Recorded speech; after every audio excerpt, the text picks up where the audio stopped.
ایک کافر نے ایک برتن میں گوبر بند کر کے رکھا۔ کچھ دنوں بعد اس گوبر میں کیڑے پڑ گئے۔ وہ کافر وہ برتن لے کر امام علی رضی اللہ عنہ کے پاس آیا اور کہا کہ دیکھو، میں نے یہ کیڑے پیدا کیے ہیں اور میں ان کا خدا ہوں۔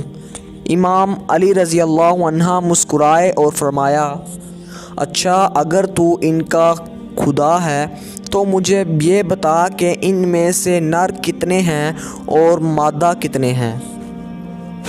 وہ کافر تھوڑا سا حیران ہوا اور کچھ دیر سوچا اور کہا، مجھے نہیں پتہ۔ امام علی رضی اللہ عنہ نے فرمایا، اچھا، تو بتا کہ ان میں سے ہر ایک کیڑے کا وزن کتنا ہے۔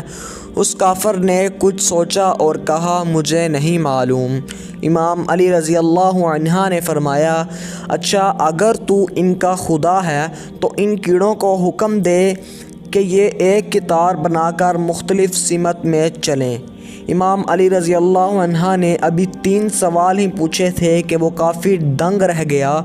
امام علی رضی اللہ عنہ نے فرمایا کہ نہ ہی تو یہ جانتا ہے کہ ان میں سے نر اور مادہ کتنے ہیں، اور نہ تجھے ان کیڑوں کا وزن پتہ ہے، اور نہ ہی ان کے اوپر تیرا حکم چلتا ہے، تو نے یہ کیسے دعویٰ کر دیا کہ تو ان کیڑوں کا خدا ہے؟